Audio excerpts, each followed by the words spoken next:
Bonjour et bienvenue au podcast de l'association Stoa Gallica, le stoïcisme aujourd'hui.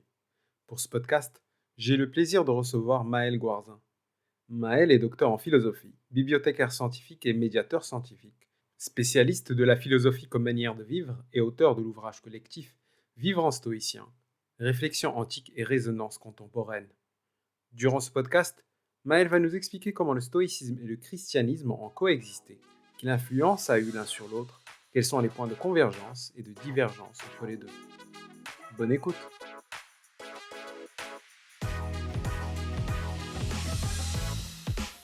Bonjour Maël, comment ça va?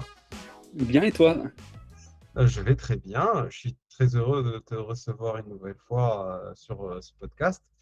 Aujourd'hui, nous allons parler d'un sujet très très intéressant, et qui est quelle est la relation entre le stoïcisme et le christianisme. Donc ça concerne énormément de gens. Je pense qu'il y a beaucoup de gens qui sont intéressés par savoir c'est quoi les liens, les différences et comment ça s'inscrit dans le temps.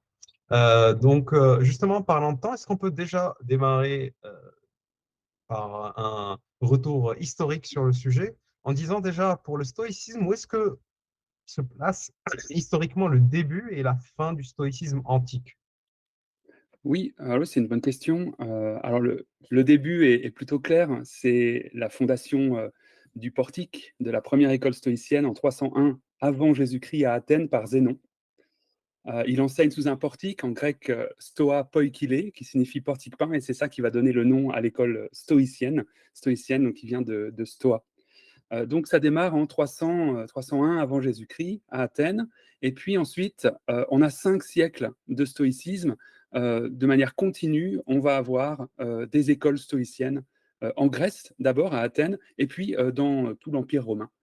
Avec, l'ancien en général, on divise en 3 l'histoire du stoïcisme en 3 périodes. L'ancien stoïcisme, 4e, 3e siècle avant Jésus-Christ, le moyen stoïcisme, 2e, 1er siècle avant Jésus-Christ, et puis enfin le stoïcisme impérial, celui qu'on connaît le mieux, du 1er au 3e siècle après Jésus-Christ, avec Sénèque, Épictète et Marc Aurèle notamment. Et Marc Aurèle, on le considère en général comme le dernier philosophe stoïcien de l'Antiquité. Donc Marc Aurèle, il meurt en 180, donc fin du IIe siècle. C'est la fin, on peut dire, du stoïcisme antique, la fin des écoles stoïciennes et des philosophes stoïciens, mais pas la fin du stoïcisme, qui reste présent chez les philosophes et surtout à la fin de l'Antiquité, au Moyen Âge, chez les chrétiens.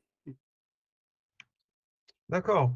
Il a survécu jusque 2 siècles après notre ère. Ben, justement, l'ère commune dont on parle, c'est le début considéré du christianisme.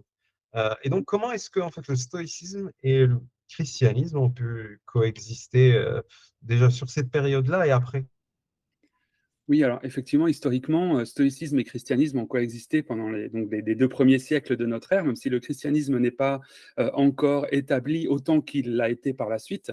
Mais christianisme et philosophie stoïcienne, peuvent être considérés en fait comme 2 modes de vie concurrents, même si l'un est une philosophie et l'autre une religion. Donc on est, voilà, il y a quelques distinctions dont on va parler, plus tard.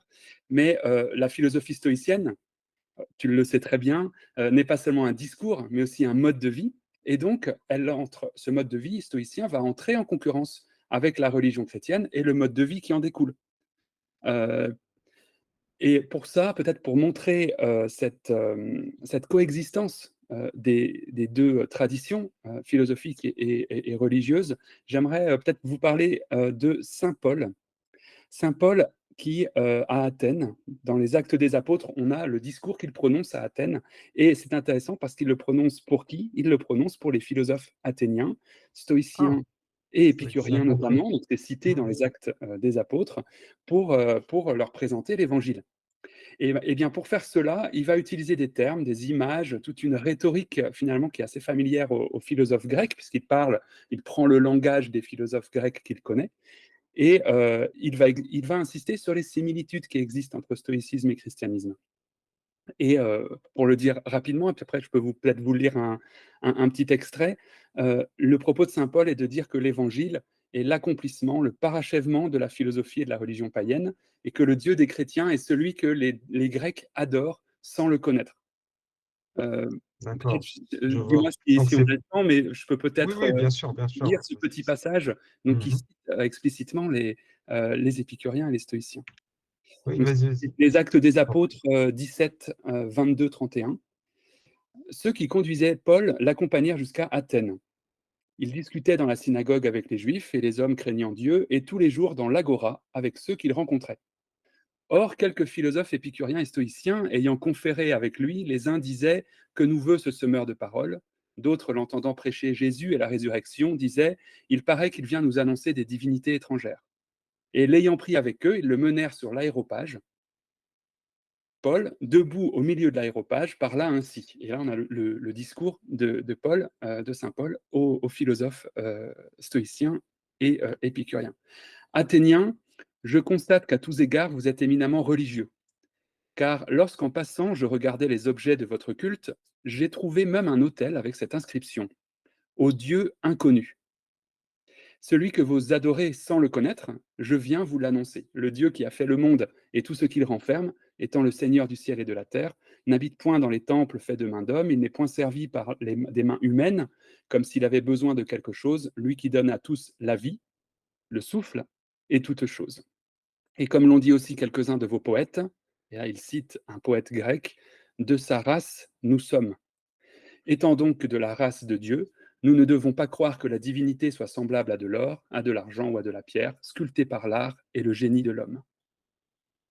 Donc c'est assez intéressant parce que donc on voit donc que saint Paul connaît la philosophie grecque, stoïcienne et épicurienne. Il utilise des termes comme le souffle, il utilise des termes comme le fait d'être de la race de Dieu, d'être fils de Dieu, ce que dit Épictète aussi dans les entretiens, par exemple, euh, pour pouvoir essayer de convaincre les Athéniens que ce Dieu inconnu qu'ils vénéraient jusqu'alors, c'est le Christ, finalement. Et cette idée que le stoïcisme, et de manière générale la philosophie, peuvent être une introduction finalement utile au christianisme, ce sera une opinion assez courante chez les pères de l'Église, donc dans les premiers siècles de l'Église, et opinion qui a permis, à mon avis, la survie de la philosophie à la fin de l'Antiquité au Moyen Âge, parce qu'elle est intégrée, du coup, dans l'enseignement chrétien également. Voilà. C'est D'accord. Et comment est-ce que ça a été accueilli chez les Grecs et les Romains au début, ces 2 siècles où il y avait une présence chrétienne parmi les religions et les croyances généralement qui étaient dans l'Empire romain. Parce qu'à l'époque, ben, forcément, c'était l'Empire romain. Oui, c'est une bonne question et c'est très intéressant parce que c'est à l'opposé de ce que je viens de montrer, donc la connaissance par les chrétiens du stoïcisme et de la philosophie grecque en général qui est assez importante. Et cette idée donc que le stoïcisme et la philosophie grecque peut être une introduction, une propédeutique au christianisme. En fait, à l'inverse, chez les stoïciens, on a très peu de références au christianisme, comme s'ils l'ignoraient. Est-ce volontaire ou est-ce une réelle ignorance? Une Mhm. méconnaissance en tout cas du christianisme. Alors, j'ai trouvé deux citations chez Épictète et Marc Aurèle qui parlent des chrétiens. Et on voit dans ces deux citations, c'est dans les entretiens d'Épictète et dans les pensées pour moi-même de Marc Aurèle, on voit une certaine méconnaissance, voire une caricature du christianisme perçue comme étant contraire à la raison. C'est par exemple Épictète dans les entretiens, au livre 4, chapitre 7, qui dénonce la folie des martyrs chrétiens. Ou Marc Aurèle dans les Pensées, au livre 11, chapitre 3, qui parle de l'obstination des chrétiens qui refusent de sacrifier aux dieux romains et meurent martyrs. Euh, Mhm. Par exemple, aussi peut-être pour citer cette pensée qui est très courte de Marc Aurèle, euh, qui cite vraiment les chrétiens, il dit quelle belle âme que celle qui se tient prête dans le cas où il lui faut à l'instant se séparer du corps et ensuite s'éteindre ou être dispersé ou survivre. Donc là, c'est toute la question de la préparation à la mort qui est centrale chez les stoïciens. Il poursuit ainsi, mais que cet état de préparation vienne de notre propre jugement et non, comme chez les chrétiens, d'une simple obstination. qu'il soit réfléchi et digne, et pour être cru par autrui, qu'il ne soit pas théâtral. Et à cette époque, à l'époque de Marc Aurèle, c'est l'époque des martyrs chrétiens. Donc tous ces chrétiens qui refusent justement de sacrifier aux divinités païennes, et qui du coup sont condamnés à mort dans les arènes, dans les amphithéâtres. Et effectivement, de manière assez théâtrale, ces martyrs sont mis en scène euh, Mhm. par Justement, Romain. ouais, justement, on a l'habitude de dire que Marc Aurèle était très euh, dur avec les chrétiens de l'époque. Est-ce que c'est juste quelque chose qu'on a l'habitude de dire ou est-ce qu'il y a une réalité derrière Oui, alors il y a une réalité. Marc Aurèle n'a peut-être pas poussé à la persécution des chrétiens, mais disons qu'il a vécu avec. La Mhm. persécution des chrétiens s'est poursuivie tout au long du règne de Marc Aurèle. On peut penser par exemple à un des martyrs chrétiens, Justin, au IIe siècle de notre ère. Il est exécuté à Rome pendant le règne de Marc Aurèle. Alors que lui-même, dans son discours, voyait dans le stoïcisme des graines de christianisme. Donc il avait cette approche, un peu comme on peut trouver chez saint Paul, et puis chez d'autres pères de l'Église, comme quoi la philosophie était une propédeutique, hein, une introduction au christianisme. Et lui-même, donc Justin Martyr, a été condamné et exécuté à Rome, donc sous l'Empire, sous le règne de Marc Aurèle. D'accord, d'accord. Donc, venons-en à notre sujet. Le stoïcisme et le christianisme, qu'est-ce qui les rapproche, qu'est-ce qui les distingue? Commençons déjà par les rapprocher. Tu dis que le stoïcisme sert de propédeutique c'est-à-dire d'introduction pour démarrer au christianisme. Donc, qu'est-ce qui rapproche les deux en termes de vision du monde, en termes de croyance aussi globale entre la philosophie stoïcienne et la religion chrétienne. Alors, un petit point sur l'histoire des présences du stoïcisme tout au long des siècles chez les chrétiens permet de mieux comprendre quels sont ces points communs, justement. Donc, si tu veux bien, D'accord? avant de détailler quelques points communs qui me semblent importants, euh, Mhm. je peux peut-être faire un petit panorama, si tu veux, Bien sûr, je t'en prie, de oui. la C'est très reprise intéressant, oui. du Mhm. stoïcisme par les chrétiens au fil des siècles, à partir de la fin de l'Antiquité Mhm. jusqu'à la Renaissance et même chez des penseurs modernes. Je Euh, t'en prie. et déjà à la fin de l'Antiquité, ça me paraît important. Donc, on trouve des traces chez les pères de l'Église, par exemple Tertullien, Origène, Clément d'Alexandrie, Lactance. On retrouve des traces du stoïcisme. Donc, ces pères de l'Église, grecs en particulier, mais aussi chez saint Augustin, par exemple, donc les pères de l'Église latins, on retrouve des éléments stoïciens. Épictète, par exemple, sera présenté comme un véritable modèle de patience. Et puis, on a surtout ces exercices spirituels, toute cette ascèse stoïcienne, philosophique, l'ascésis, qui sera reprise, réappropriée par les premiers chrétiens. Là, je pense à Clément d'Alexandrie, par exemple, sur l'importance de l'exercice dans le mode de vie philosophique et chrétien. Où on a encore saint Ambroise qui écrit un traité des devoirs, sur les devoirs, qui s'inspire largement de ce que Cicéron a pu écrire sur le sujet dans son traité sur les devoirs, qui est d'inspiration largement stoïcienne également. Et je dirais que, à part donc, chez ces pères de l'Église, on a dans le monachisme chrétien, donc chez les moines, une réappropriation très importante, très large, des exercices spirituels antiques et stoïciens en particulier. Et là, je peux citer Lesquels, par exemple? alors oui, alors par exemple, bon, l'examen de conscience, mais Oui. simplement cette idée d'ascésis, d'exercice Je vois. Il faut heu, s'exercer pour... oui, la je comprends. perfection, chrétienne, si on lit, Grégoire de Nazianze, Grégoire de Nice, Jean Chrysostome, la perfection chrétienne, elle passe comme dans le stoïcisme, par la pratique constante des exercices spirituels, par une même attention à soi, donc la prosoché. Là, on retrouve le même terme de prosoché, cette attention à soi constante, qui est l'attitude fondamentale du moine, finalement, chrétien, comme c'était l'attitude fondamentale du philosophe stoïcien. On Oui, bien retrouve sûr. aussi cette même attention au présent, une certaine vigilance de l'esprit, une même thérapeutique des passions, donc la recherche de la maîtrise de soi, euh, voire de l'apatheia chez certains, donc cette absence de passion qui apparaît si on lit Dorothée de Gaza Évagre le Pontique, l'apatheia, l'absence de passion, apparaît comme la perfection spirituelle. On retrouve aussi l'utilisation, par exemple, de formules brèves. Je ne sais pas si tu connais les apophthegmes des pères du désert, donc ça ressemble un peu aux Non, cris, je ne connais pas. que l'on a pu voir chez les Grecs également. Donc ces formules brèves qui sont destinées finalement à transmettre et à se remémorer certaines paroles ou certains principes des pères du désert, en l'occurrence pour les apophthegmes. Ou bien la pratique de la direction spirituelle qui est très importante dans le monachisme et qui est en continuité, là aussi, avec, par exemple, la direction spirituelle de Sénèque vis-à-vis de Lucilius, dans les lettres à Lucilius, par exemple. Oui, bien sûr. Donc déjà, Mhm. dès l'Antiquité, on a une forte présence des exercices spirituels qui sont réappropriés par les chrétiens.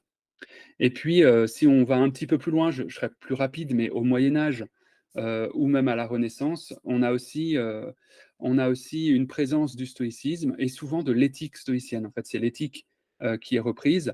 Tout ce qui concerne, par exemple, la vertu, la pratique des vertus, la clémence, la gratitude. On voit saint Thomas d'Aquin, qui est le grand théologien, chrétien, du Moyen Âge. Saint Thomas d'Aquin, lorsqu'il parle de la clémence, de la gratitude, eh bien, il va citer Sénèque. Il va aller citer ces ces traités de Sénèque, sur la clémence sur la clémence ou le De Beneficiis, sur les bienfaits. Et de manière générale, lorsqu'il parle des 4 vertus cardinales, donc courage, justice, tempérance, prudence, il va aussi citer, se référer aux stoïciens. Donc on a une présence plus ou moins explicite, hein, ça dépend, mais chez Thomas d'Aquin, par exemple, elle est explicite, des stoïciens. Le manuel d'Épictète, par exemple, on a aujourd'hui des paraphrases chrétiennes du manuel d'Épictète que l'on sait être rédigées et lues dans les monastères chrétiens au Moyen Âge. Donc ça, c'est assez intéressant. Et puis, on a, là je ne vais pas entrer dans le détail du néo-stoïcisme, ça c'est début du XVIe, fin du XVIe, début du XVIIe siècle. On a le néo-stoïcisme, dont les principaux représentants sont Guillaume du Vers, Juste Lipse, et eux ce sont des chrétiens, donc ils se disent chrétiens, mais des chrétiens stoïciens. Donc ils se disent à la fois chrétiens et stoïciens. Alors malheureusement, je n'ai pas assez étudié pour pouvoir en dire beaucoup plus, mais ce serait intéressant de voir euh, en détail ce qu'ils reprennent et ce qu'ils rejettent du Mhm. stoïcisme pour voir D'accord. justement. Bah déjà c'est resté 15 siècles après la fin du stoïcisme, quasiment, ou, voilà, au moins. euh, pour que cette pensée-là reste autant de temps, c'est qu'elle a marqué quand même les esprits, au moins des chrétiens, parce que c'est resté aussi ailleurs, j'imagine. Oui, donc on a tout au long de l'histoire de la philosophie et du christianisme l'adoption par certains chrétiens de certains principes stoïciens. Juste peut-être une chose pour préciser, c'est important, et puis on va le voir ensuite, sans pour autant que ces chrétiens adoptent la totalité du système philosophique stoïcien. Parce que, on va le voir, il y a des contradictions, il y a des incompatibilités, on va dire, entre stoïcisme et christianisme, qui font que même les néo-stoïciens à la Renaissance ne peuvent pas accepter les théories stoïciennes sur le suicide, l'acceptation du suicide, par exemple, qui est en contradiction Mhm. avec la doctrine chrétienne à ce sujet. Mhm, d'accord. Et on a aussi, du coup, des critiques assez fortes du stoïcisme et des stoïciens parfois. Même chez Pascal, Mhm. qui connaît bien les stoïciens au XVIe siècle, hein, donc Blaise Pascal, il va fustiger l'arrogance des stoïciens qui pensent devenir vertueux Ouais, je connais bien ce par passage. eux-mêmes. Voilà, ça c'est un Mhm. des fortes critiques, et on va y revenir aussi. Mhm. Donc les stoïciens qui, par leur propre force, sans l'aide de Dieu, disent pouvoir être vertueux. Mhm. D'accord. Donc Donc, et aussi des divergences assez fortes qui expliquent ces deux mhm. attitudes vis-à-vis du stoïcisme tout au long de l'histoire de la philosophie, à la fois une réappropriation de certains principes, et puis Mhm. une vive critique, parfois, comme chez Blaise Pascal, du stoïcisme. D'accord. Donc, on peut commencer par la partie point commun voilà, qui sûrement va intéresser beaucoup de gens pour voir qu'est-ce qui a été accepté ou repris ou, voilà, par le christianisme, parce que quand le stoïcisme s'est terminé, le christianisme a largement pris sa place, parce que voilà, Ça a été un peu une sorte de remplacement dans l'Occident, en tout cas, du stoïcisme par le christianisme. Donc, qu'est-ce qui lie le stoïcisme et le christianisme? Oui. Alors, voilà, j'ai une petite liste de points communs qui me semblait, important de mentionner. Le premier, on en a déjà un petit peu parlé avec les pères de l'Église et le monachisme, notamment, chrétien, c'est cet ascétisme moral, cette même recherche de la vertu, cette même attention à la vie de l'âme par rapport au corps et au bien extérieur. Heu et donc, des attitudes semblables dans la vie de tous les jours et le développement de vertus semblables. Les 4 vertus cardinales, notamment, que j'ai citées déjà tout à l'heure, sont présentes, à la fois dans le stoïcisme, dans la philosophie antique de manière générale, Mmh. déjà chez Platon, et dans le christianisme. L'ascèse, donc, l'askésis, hein, en grec, c'est l'entraînement, la pratique, la dimension pratique et répétitive de l'exercice, constitue un aspect central du genre de vie chrétien et stoïcien. Donc là, on a un véritable point commun. Et à cela s'ajoute l'intérêt pour des exercices particuliers et l'utilisation du coup d'outils, de techniques similaires pour progresser dans la vertu. J'en ai cité déjà quelques-unes tout à l'heure. On retrouve l'écriture de soi, l'examen de conscience quotidien, la méditation sur certains thèmes, notamment sur notre mortalité, donc tout ce qui a trait au memento mori, se rappeler notre propre mortalité et l'accepter. L'exercice du regard d'en haut, l'étude des premiers mouvements dans la lutte contre les passions, donc ces pré-passions chez les stoïciens, on retrouve cet intérêt de vraiment ce regard introspectif sur soi pour voir les premiers mouvements, de la passion arriver. Mais aussi la distinction, traditionnelle entre ce qui dépend de nous, ce qui n'en dépend pas. Tout cela est repris, par les chrétiens, par certains chrétiens en tout cas, et adapté au contexte chrétien, toujours. Ça, c'est le premier point, un même ascétisme moral, une ascèse et une pratique des exercices, spirituels. Ensuite, il y a un deuxième point, qui me semble, important, c'est que le christianisme et le stoïcisme défendent un certain, humanisme, une certaine fraternité et au final, un cosmopolitisme assez fort. Ça se trouve ça se, ça s'exprime à travers un respect de la dignité de la personne morale, et puis une conscience de la fraternité humaine, qui sont tous les 2 au fondement finalement de l'éthique, ou de la morale stoïcienne et chrétienne.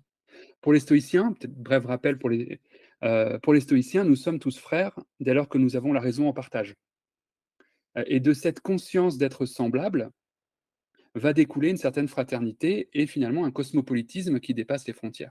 Habitants d'un même cosmos, d'un même univers, nous sommes citoyens du monde, donc cosmopolites, et devons étendre de ce fait le souci de l'autre à l'ensemble des cercles de nos relations, ce sont les cercles de Hiéroclès, de la famille aux amis, en passant par nos compatriotes, et finalement l'humanité tout entière. Donc nos concitoyens au sens Mmh. cosmopolite du terme. Oui, il Et faut rappeler que ce n'est pas le cas de beaucoup de philosophies, hein, non, où c'est avoir cette dimension un peu universelle, au final, on peut le trouver dans le stoïcisme, dans l'épicurisme aussi, un petit peu, pour dire que que l'épicurisme accepte tout le monde, hommes, femmes, pauvres, riches, voilà, c'est un peu contrairement à d'autres philosophies qui, elles, sont un peu élitistes ou alors on ne peut pas adhérer à ces philosophies sans être d'un certain statut social ou voilà, c'est pas universel.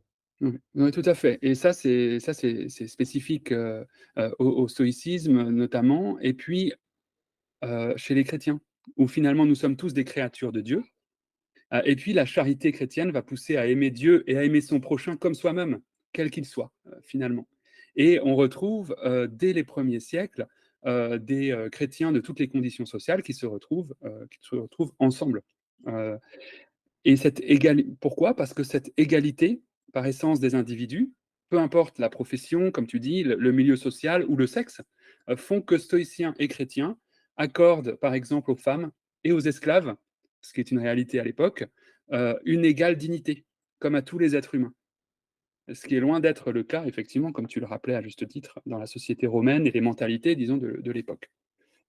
Et là, du coup, les conséquences morales et sociales de cette égale dignité, de cette fraternité, vont rapprocher chrétiens et stoïciens dans leur manière de considérer l'autre, de considérer leurs semblables et donc d'agir vis-à-vis de leurs semblables, frères et sœurs humains. Donc de l'égalité des hommes devant Dieu découle le devoir de traiter avec un égal respect ses semblables. Et on trouve à la fois dans le christianisme et dans le stoïcisme un même amour du genre humain, on va dire, donc commun aux deux traditions. Et un même, concrètement, hein, une même solidarité, un même engagement pour le bien de l'autre, un même altruisme, un même respect de l'autre, quel que soit son rang social, et même plus, hein, on veut dire, à la fois dans le christianisme et dans le stoïcisme, un même appel à aimer l'autre, quel qu'il soit. Comme le rappelle, par exemple, Marc Aurèle dans Les Pensées, quand il dit, c'est au livre 6, Pensée 39, «Accorde-toi aux choses avec lesquelles le destin t'a lié, aime les hommes que le destin a placés sur ta route, aime-les sincèrement».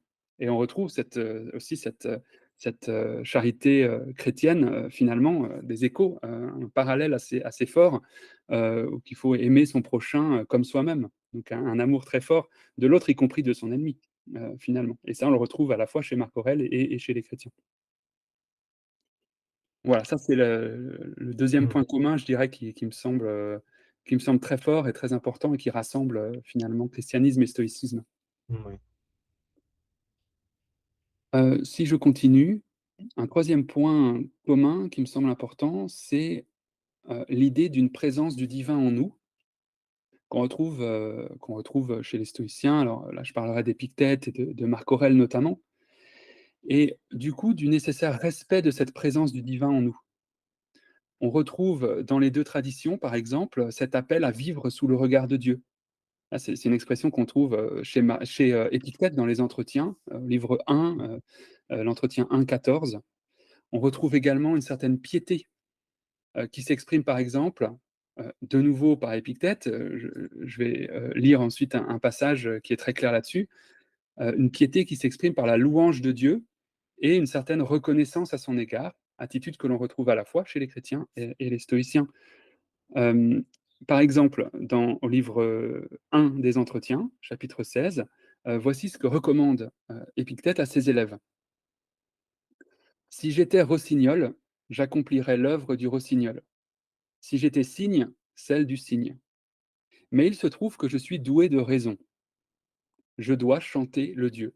C'est cela mon œuvre. Je l'accomplis et je n'abandonne pas mon poste aussi longtemps qu'il m'est donné de l'occuper. Et je vous invite à chanter, vous aussi, ce même chant.»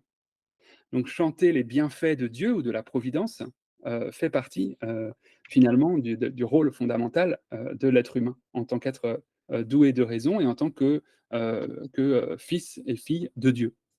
Oui, ouais, ça me rappelle aussi les passages où Épictète parle de jouer son rôle sur la scène, mais jouer le rôle qui nous a été attribué par le Dieu, ou Oui. je ne sais pas s'il dit le Dieu ou les dieux, mais en tout cas par ce Dieu stoïcien qui nous assigne un rôle, et ce qu'on doit faire pour respecter ce Dieu, c'est de jouer bien ce rôle-là sur Terre. Donc, si on est père, on a un rôle de père qu'il faut jouer. Si on est frère, si on est voilà, enfant, on a des devoirs parce qu'on a un rôle qui nous est assigné par cette divinité. Je ne suis pas sûr exactement de comment est-ce que les stoïciens à l'époque pensaient cette divinité, mais en tout cas, voilà, ils avaient cette notion de divinité qui nous attribuait un rôle. Oui, alors on va y revenir plutôt dans les points divergents, dans les divergences, cette notion de Mhm. Dieu, effectivement, parce qu'on a et Épictète parle souvent du Dieu au singulier. Oui. Tandis que chez d'autres, on parle des dieux, au pluriel. Mais, c'est vrai que chez Épictète, c'est souvent le Dieu. D'ailleurs dans la citation, que je viens de lire, il parle: «Je dois chanter le Dieu», donc au singulier. Mais ça fait plutôt partie la conception de Dieu, de la divinité, fait partie des divergences, en fait, entre Mhm. christianisme et Oui, stoïcisme. Mais par oui. contre, on a une présence de la providence. Heu Dans les 2 traditions. C'est peut-être mon dernier point commun, qui est sans doute, qui est central. Avec l'ascétisme moral, je dirais que le deuxième gros point commun, c'est l'existence d'une providence divine. Heu, Pour les stoïciens comme pour les chrétiens, il existe une providence, une bonté divine qui s'exprime notamment par la beauté, l'harmonie de l'univers. Il y a une certaine foi en la providence et l'attitude qui découle de cela, c'est un appel à vivre en conformité avec la volonté divine. C'est l'assentiment au destin chez les stoïciens. Et du coup, de cette, de cette croyance ou certitude que la providence existe et que l'ordre du monde est bon, et tel qu'il est bon, découle une certaine attitude face à ce qui arrive, devant la mort par exemple, mais aussi face au monde, face à la nature, face à la création. Donc une certaine contemplation de la beauté et de l'harmonie de l'univers. Et pour les stoïciens, donc, on a l'observation de la nature, de son fonctionnement, qui nous aide, qui est le point de départ finalement, pour prendre conscience de l'existence d'une providence et nous conduire à ce sentiment de reconnaissance vis-à-vis de Dieu et de la providence. Même les plus petites œuvres de la nature, doivent nous conduire pour les stoïciens à cette prise de conscience qu'il existe une providence. Et là, je peux vous lire un extrait des Entretiens d'Épictète, là aussi, livre 1, chapitre 16, où Épictète dit ceci: «Le simple fait qu'on puisse produire du lait à partir d'herbes, du fromage à partir du lait, de la laine à partir de la peau, qui donc a fait ou conçu cela? Personne, dit-on. Quelle inconscience, quelle impudence!» Et là, donc, heu, on voit, hein, derrière l'idée que, non, il y a bien quelqu'un, derrière cela, qui fait que les choses, «fonctionnent», entre guillemets, et sont belles et sont bien faites, c'est la providence, c'est l'existence d'une providence. C'est le Dieu providence, stoïcien.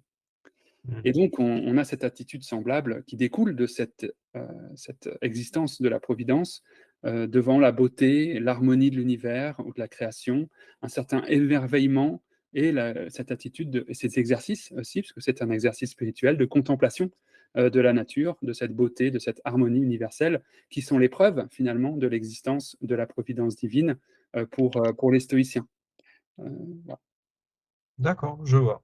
Donc, si on résume un peu les points communs que tu nous as présentés, il y a ben, l'ascétisme moral, déjà, c'est rechercher la vertu, s'exercer pour aller de plus en plus vers cette vertu.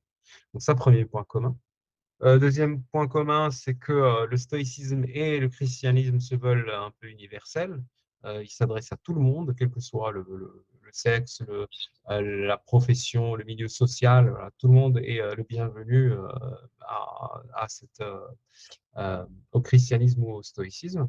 Ensuite, c'est le fait que ben, croire à une certaine divinité, c'est-à-dire un divin qui est en nous, qui agit et donc lié à ça, c'est la providence divine voilà, qui régit un peu l'univers et qu'on peut contempler dans sa beauté ce qu'elle a créé. C'est ça. Donc, point commun entre le stoïcisme et le christianisme. Oui, c'est ça. Il y en a sans doute d'autres, mais disons que là, Oui, en 1 heure, on n'a pas le temps d'être exhaustif. De toute façon, il y a oui. tellement de choses à dire, mais c'est les points communs qui me semblaient, les plus Hmm. importants, et puis que l'on trouve aussi chez les chercheurs qui ont écrit, à ce sujet, des points communs et des différences entre stoïcisme et christianisme. Donc c'est ce que j'ai pu D'accord. retrouver aussi dans la littérature, Hmm. scientifique à ce sujet. D'accord. Donc venons-en maintenant à ce qui les différencie, ce que je pense va intéresser encore plus les gens que ce qui les relie. On aime bien la critique. Donc, qu'est-ce qui différencie enfin, la philosophie stoïcienne et la religion chrétienne? Alors, déjà un petit point, une petite parenthèse pour dire que personnellement, j'ai plutôt tendance à voir les points communs que les différences.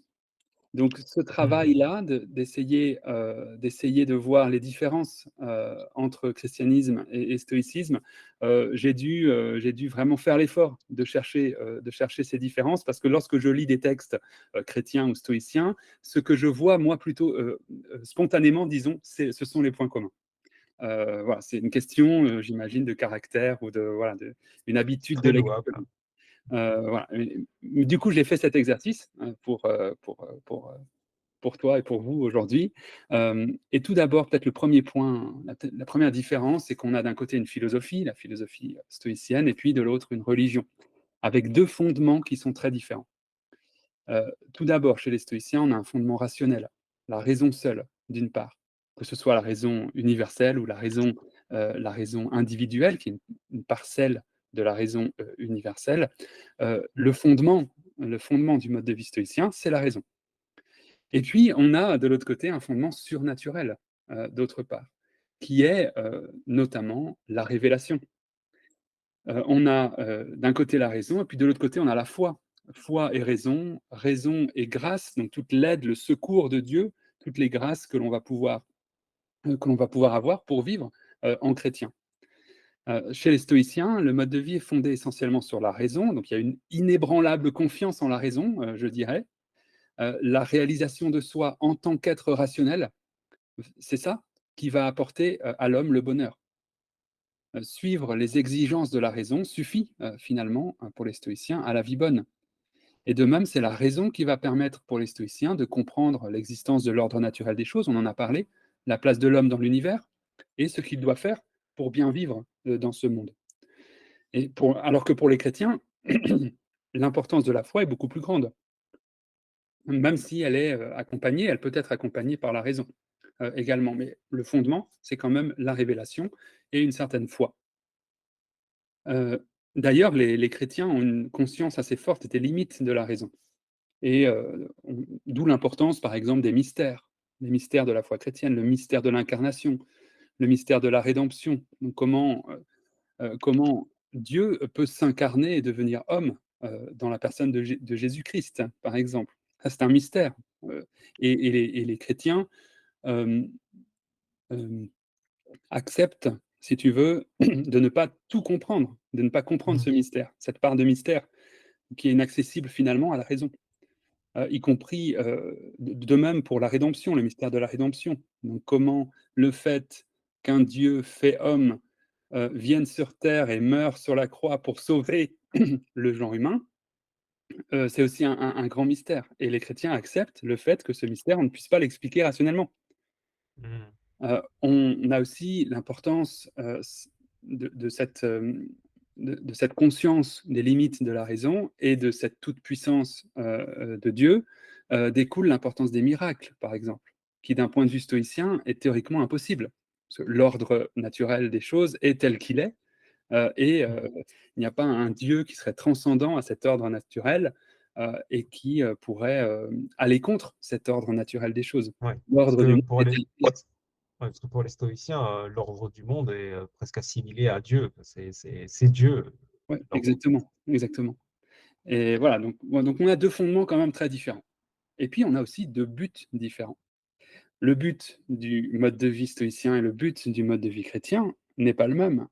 On a d'un côté un bonheur terrestre, hein, le but du mode de vie stoïcien, c'est de bien vivre et de vivre heureux, heu, ici-bas, sur terre. Tandis que le mode de vie chrétien, la perfection chrétienne, nous amène à un bonheur éternel, supraterrestre. Donc on a une même ascèse, une même pratique des vertus, on a vu avec les points communs, mais on a 2 fins complètement différentes. On a la maîtrise de soi, l'apatheia, donc l'absence de troubles, de passion, la liberté intérieure, l'ataraxie d'une part, qui conduisent au bonheur ou qui sont le bonheur, et puis on a l'accès à la vie surnaturelle et le bonheur éternel, d'autre part. D'un côté, la vertu et sa propre récompense, si tu veux, et de l'autre, la vertu n'est qu'un moyen en vue d'une fin plus élevée qui est la vie surnaturelle et au bout du compte, la vie éternelle. Donc voilà, 2 fondements différents, 2 buts différents et puis, finalement 2 moyens différents d'atteindre le bonheur. Par la raison seule, pour les stoïciens, par ses propres moyens, d'une part et puis, de l'autre, par, effectivement aussi la pratique des vertus, l'exercice, l'attention à soi et cetera, mais aussi par la grâce et les sacrements, pour les chrétiens, donc c'est-à-dire avec l'aide de Dieu, avec le secours, de Dieu. Voilà, donc toutes ces différences, font qu'on a d'un côté la recherche d'une vie bonne dans le monde de la raison, une vie en accord avec la nature, qui s'obtient par un travail sur soi constant, et puis de l'autre côté, une vie surnaturelle, que l'on obtient certes par un certain travail sur soi, la pratique des vertus, mais toujours avec l'aide de Dieu, à travers les sacrements, la grâce, et surtout dans un but différent qui est le but d'un bonheur éternel post-mortem. Voilà.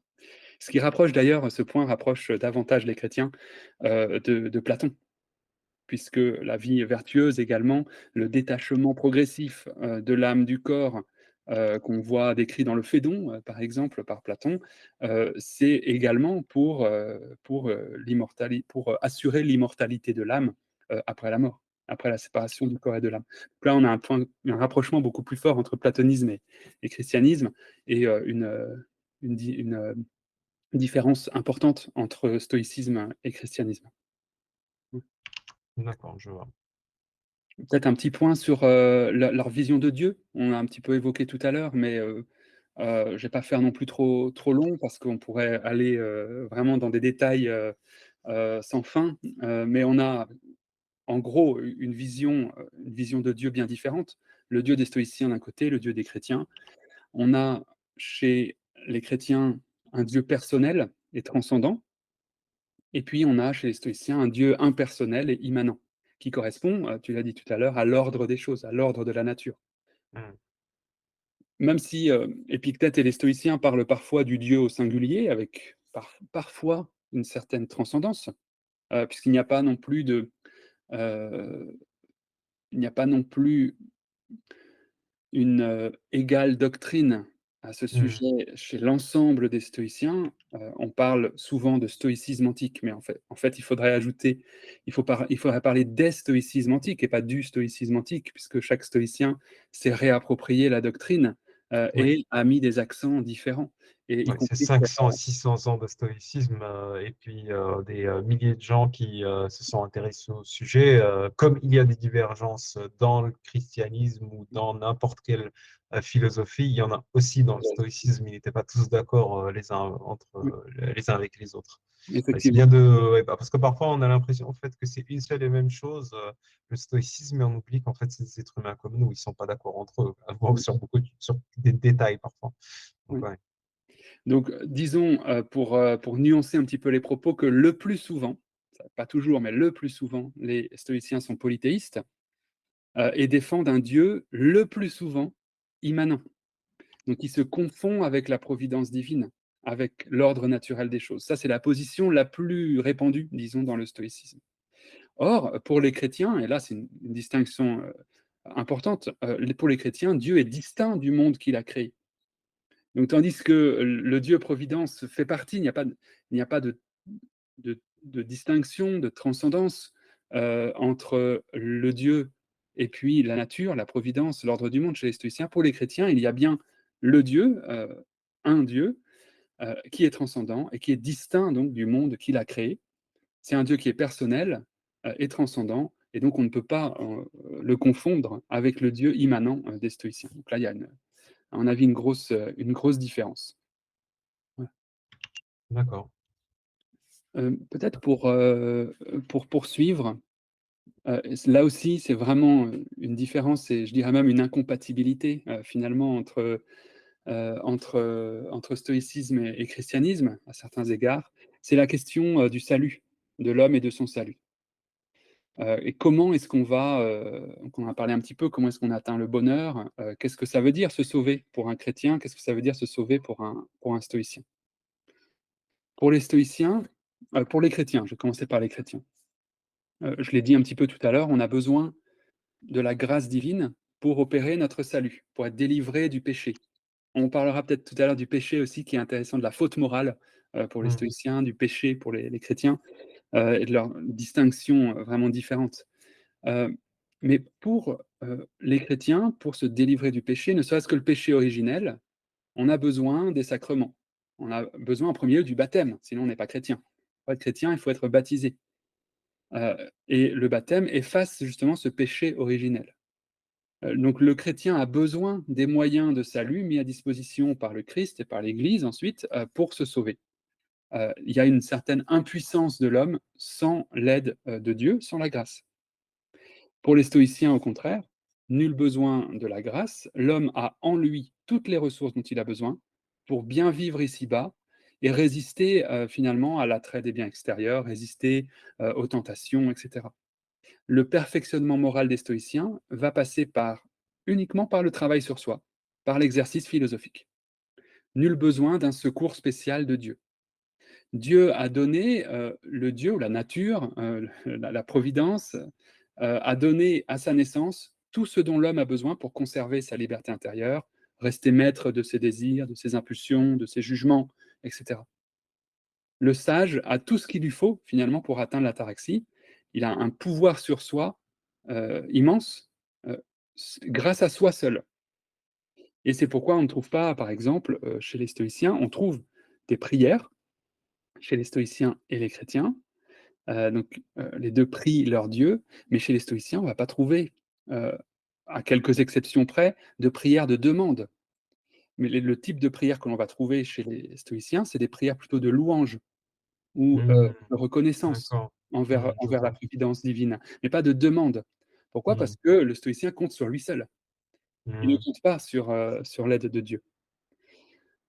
Heu, donc finalement, peut-être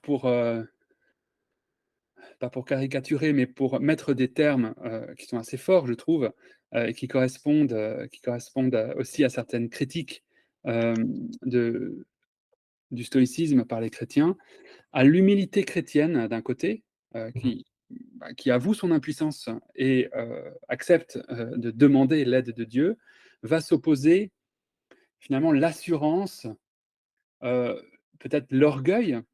Alors, en tout cas, c'est la critique, que fait Blaise Pascal, au XVIe ouais. siècle. L'orgueil, l'orgueilleuse assurance stoïcienne, de pouvoir se Mmh, sauver même.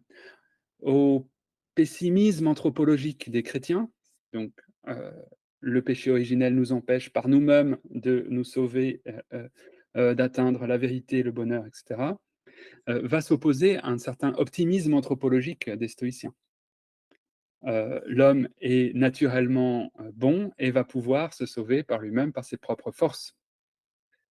À mmh, l'impuissance de l'homme sans la grâce va s'opposer, l'empire de soi sur soi, des stoïciens. Voilà. Là, il y a mmh. vraiment, à mon avis, une grosse, grosse différence, Grosse distinction, oui, c'est clair, oui. même une incompatibilité, en fait. Le Mmh, oui, départ du travail sur soi n'est pas du tout le même. oui. Voilà.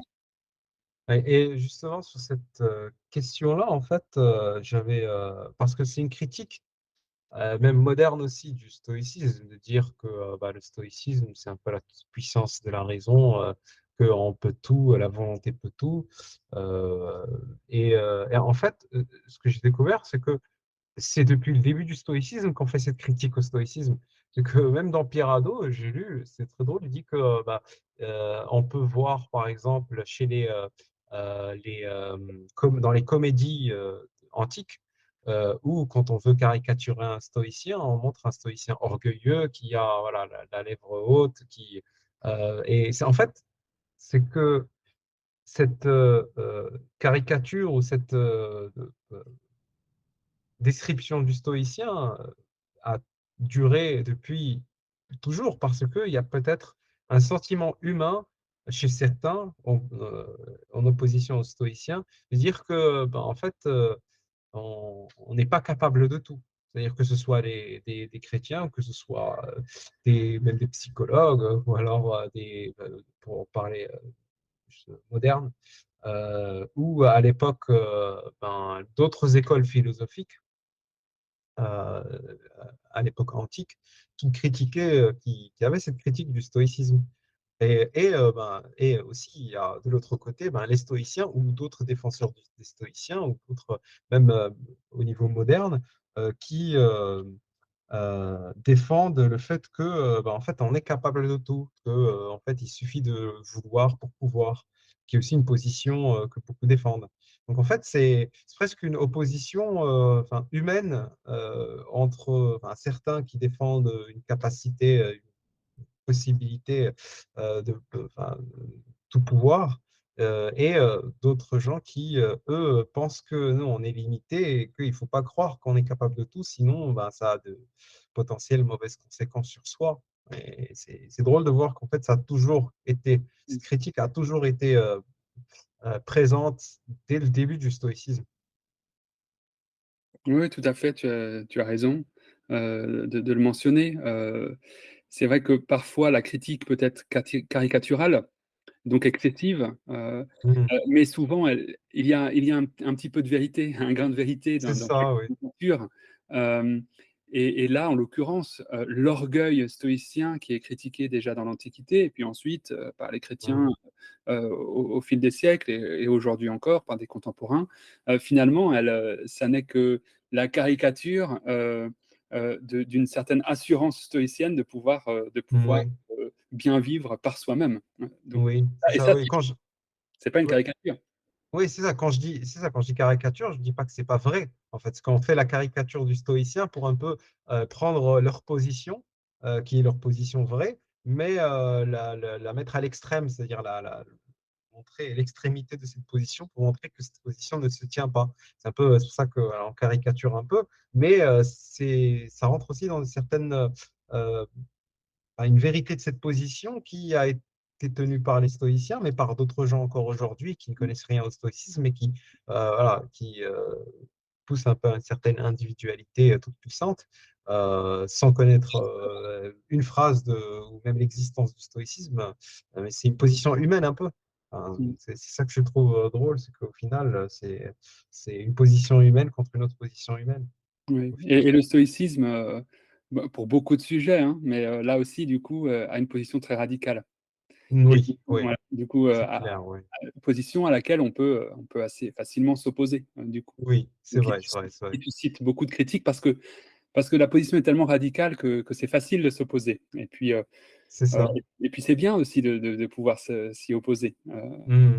Oui, oui, c'est sûr, bah, c'est radical, ça clairement, le stoïcisme a des positions très radicales. C'est ce qui fait aussi que certaines personnes y adhèrent plus facilement parce qu'il y a des gens qui sont naturellement euh, portés vers un certain radicalisme. mmh, Et puis, de toute façon, enfin, quand la simplicité parfois du radicalisme aussi, ça fait que c'est plus simple d'y adhérer parce que ben, il n'y a pas de nuance, il y a blanc et noir et on choisit blanc ou on choisit noir. C'est beaucoup plus simple que se dire oui, mais quelle nuance de gris? Il y a 10 000 nuances de gris, c'est mmh. très compliqué. Ouais. Ouais, ouais. Ouais, je vois. D'accord. Est-ce qu'on poursuit sur, Oui, sur oui, les différences? Ouais, j'en je ai t'en encore prie. Oui, quelques-unes qui sont, oui, oui, je t'en prie, bien moins sûr. Je voulais juste cet aparté pour dire une réflexion que j'ai eue par rapport à ces critiques. oui, non, mais tu as raison Je de t'en le prie. mentionner, oui.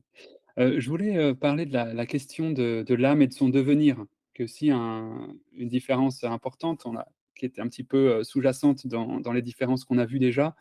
Mais, c'est le fait que pour les chrétiens, hem, la question, du bonheur éternel, donc de la vie, après la mort est centrale, alors que pour les stoïciens, finalement, n'est pas si centrale.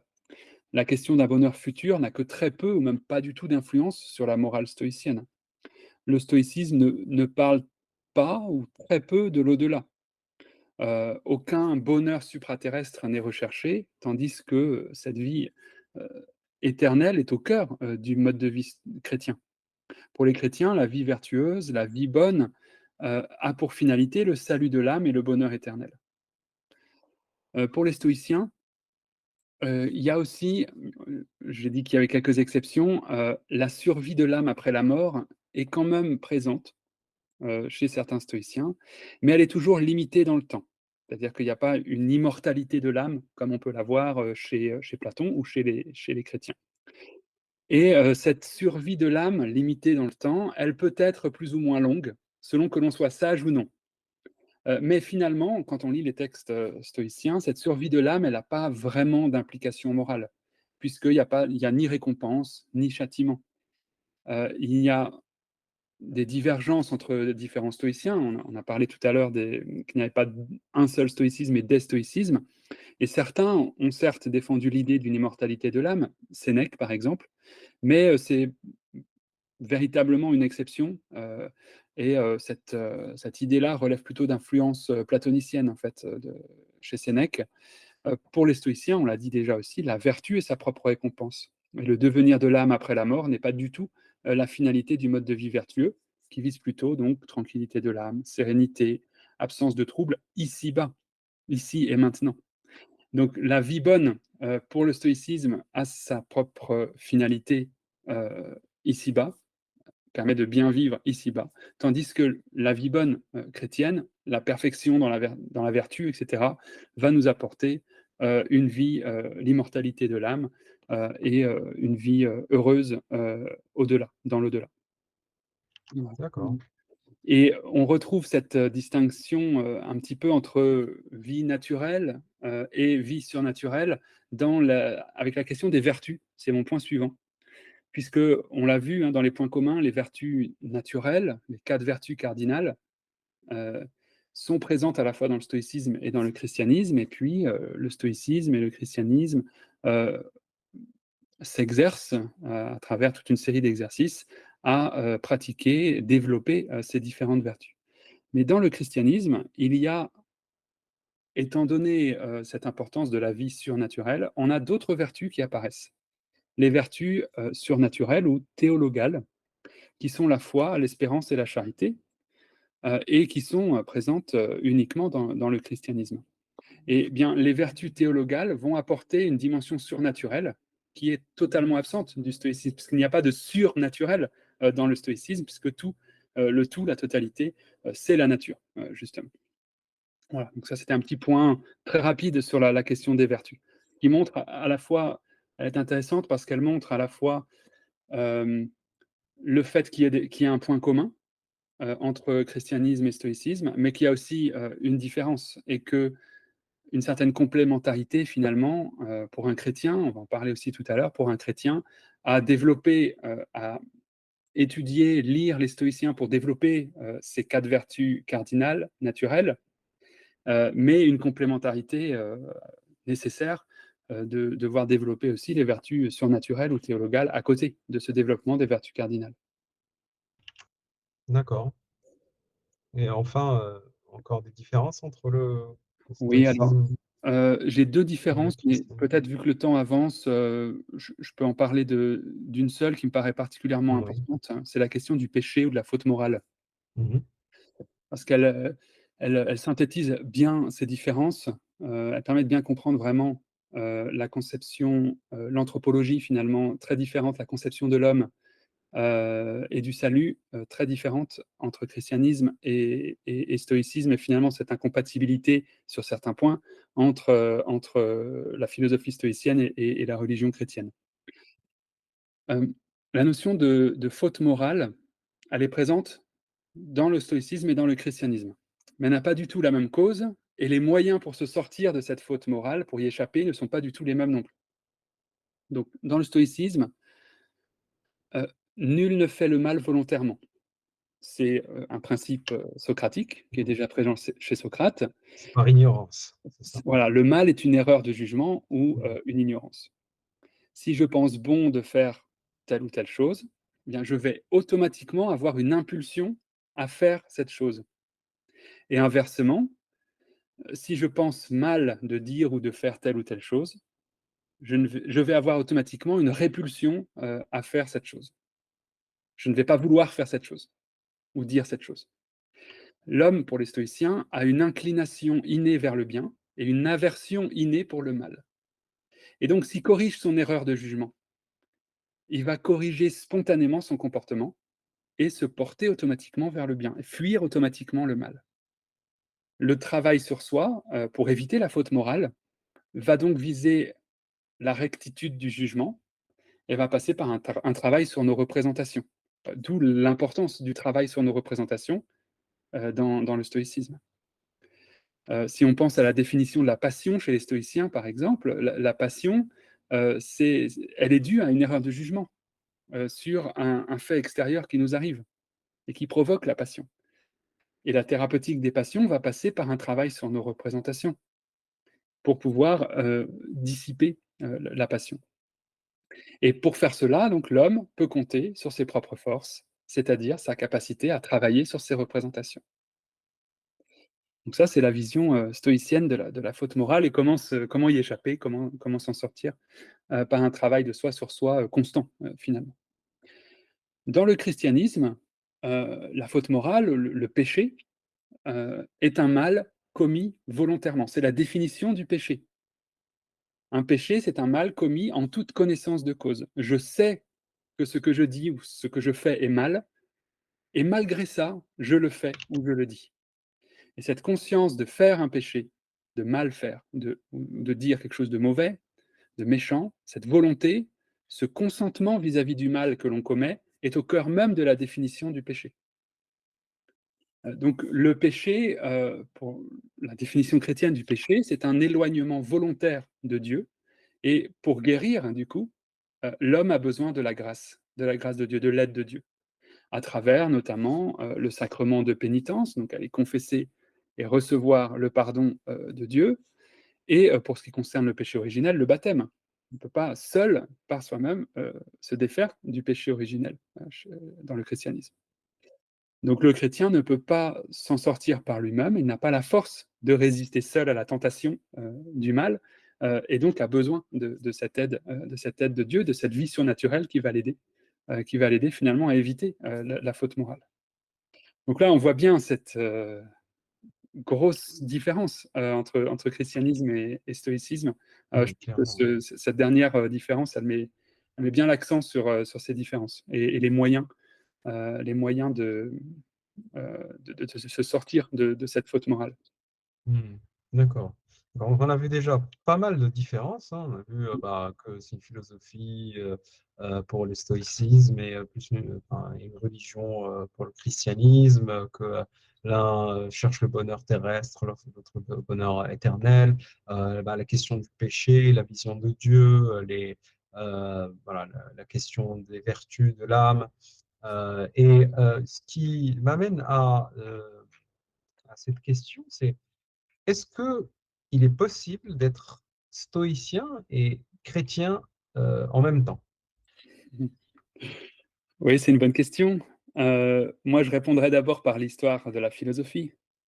L'histoire de la philosophie, elle nous donne justement de nombreux exemples de chrétiens qui ont été influencés par le stoïcisme, sans que ce soit des stoïciens à proprement parler. Lorsque Clément d'Alexandrie, Grégoire de Nazianze, ou même saint Thomas d'Aquin citent les stoïciens, utilisent certains éléments, certains principes éthiques, notamment de la philosophie stoïcienne, pour parler de la clémence, de la gratitude, de l'ascèse, etc. Ils ne se disent pas stoïciens, ils sont chrétiens, d'abord et avant tout. Mais ils vont utiliser certains principes, certains exercices stoïciens, se le réapproprier, les faire siens, les adopter, les adapter d'une certaine manière, mais sans se dire stoïcien à proprement parler. Donc et à mon avis, les différences et les incompatibilités qu'on a présentées là, rendent assez clair à mon avis, le fait qu'il soit difficile d'être stoïcien au sens antique du terme, donc au sens plein, au Mhm. sens fort, avec tout ce que ça implique comme conception du monde, de Dieu, Mhm. et chrétien tout à la fois. Oui.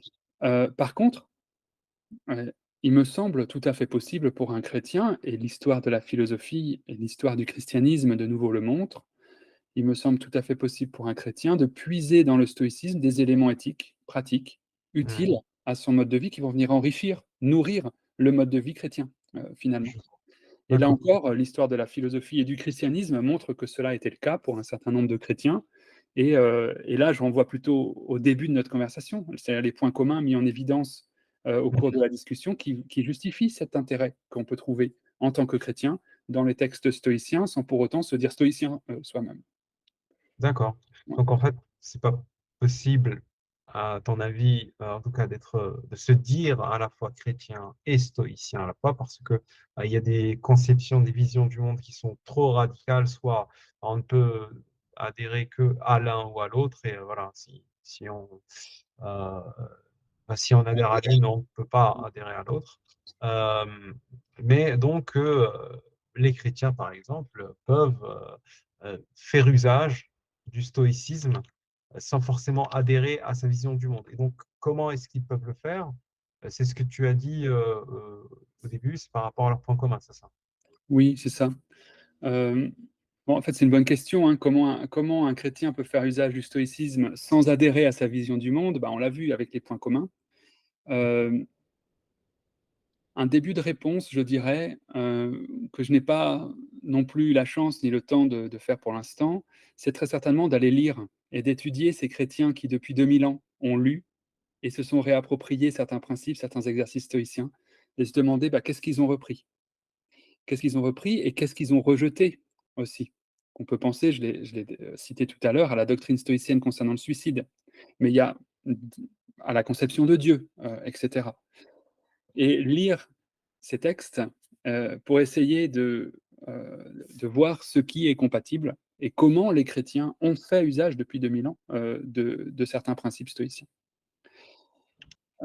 Pour voir s'il est possible aussi, d'adopter certains principes stoïciens sans pour autant adopter l'ensemble du système philosophique stoïcien. En tout cas, si un chrétien veut le faire, il faudra bien réfléchir à ce qu'il peut reprendre à son compte dans le stoïcisme et ce qui, par opposition, va aller à l'encontre, de sa foi. Mmh. De mon point de vue, tout à fait personnel, et j'imagine que chacun pourra avoir un point de vue différent, le stoïcisme peut être un complément utile, au mode de vie chrétien en développant, par exemple, l'étude et la pratique des vertus cardinales: Mmh. prudence, tempérance, courage, justice, mais sans mettre de côté pour autant les vertus, théologales qui sont un complément essentiel aussi pour le chrétien. Ou bien en adoptant et en adaptant peut-être certains exercices stoïciens en lien avec la maîtrise des passions. Cette idée que ce qui nous trouble, ce n'est pas ce qui nous arrive, mais notre jugement sur ces choses. Ou adopter la distinction entre ce qui dépend de nous et ce qui n'en dépend pas, mais dépend de Dieu, de la providence. Exercices et principes qui, à mon avis, sont tout à fait compatibles avec la vision du monde chrétienne. La méditation de la mort, par exemple, particulièrement bien développée par les stoïciens, par exemple chez Marc Aurèle, euh, va pouvoir aider à cette prise de conscience de notre mortalité et nous apporter une certaine gratitude par rapport à la vie qui nous est donnée. Et ça, il y a rien y a rien d'incompatible avec le christianisme. Or, les stoïciens, c'est peut-être en ça qu'ils sont intéressants, même pour un chrétien, ont développé vraiment des techniques et des exercices très spécifiques pour développer la vertu, ou pour développer en l'occurrence cette conscience de la mort et cette gratitude à l'égard de la providence, par exemple. Et donc on peut réutiliser, réadapter ces exercices en tant que chrétien également.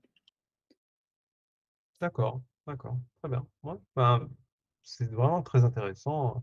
Ben, merci beaucoup Maël pour, cette présentation sur un sujet qui est quand même assez délicat, mais qui je pense, devrait intéresser beaucoup de monde.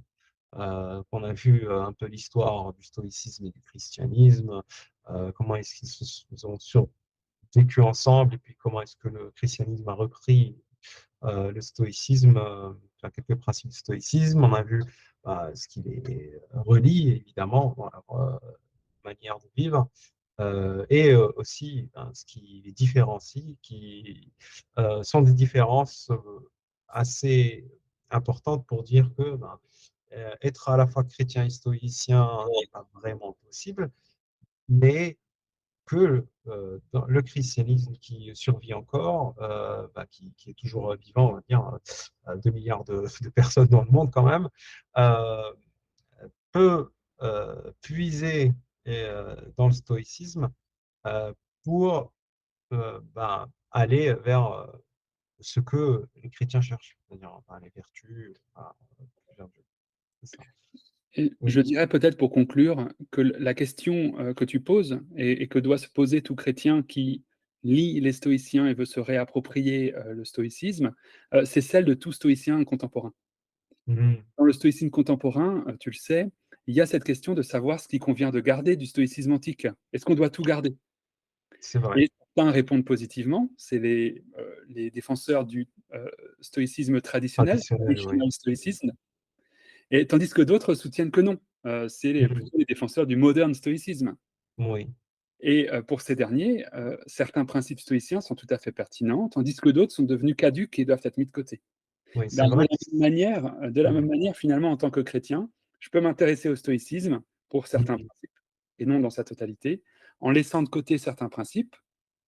Euh, et la question, elle est la même pour tous les stoïciens contemporains, chrétiens ou non, c'est comment on va se réapproprier le stoïcisme, finalement. Et la Mhm. question qui se pose à tous les défenseurs d'un stoïcisme contemporain, comme finalement à tout chrétien qui s'intéresse au stoïcisme. Ouais, c'est vrai, c'est super intéressant ce que tu dis. C'est vrai qu'au final, même pour les gens d'aujourd'hui qui s'intéressent au stoïcisme, ils doivent aussi faire la part des choses entre, euh, à part ceux qui veulent garder un stoïcisme antique traditionnel, pour ma part, en tout cas, je ne suis pas dans dans cette part-là, dans cette école-là de stoïcisme. Euh, pour ceux qui défendent plus un stoïcisme moderne, oui, le débat, c'est de savoir qu'est-ce qu'on peut vraiment garder d'un stoïcisme qui date d'il y a 2000 ans et qu'est-ce qu'on peut changer. Ou voilà. C'est vrai que c'est une réflexion à faire, qu'on soit chrétien ou pas, n'importe quelle autre religion, ou croyant, pas croyant, mais qui s'intéresse au stoïcisme. C'est une question à se poser. Ouais, c'est vraiment très, très intéressant. Merci beaucoup. Très, très, très belle conclusion. Merci Maël. Je pense que les gens peuvent te retrouver euh, sur le groupe de Stoa Gallica. Bientôt, une nouvelle rencontre stoïcienne en octobre. Il y aura Mhm. bientôt l'annonce. Donc, aussi ton blog, c'est ça? Oui, Euh, comment vivre au quotidien. Comment vivre au quotidien. Voilà, qui s'intéresse non seulement au stoïcisme, mais à finalement tous les modes de vie philosophiques et chrétiens de l'Antiquité et de leur pertinence éventuellement pour aujourd'hui. Très bien. Merci beaucoup, Maël. À une prochaine fois. Merci Ali. C'était le Stoïcisme aujourd'hui, podcast de l'association Stoa Gallica. Merci pour votre écoute.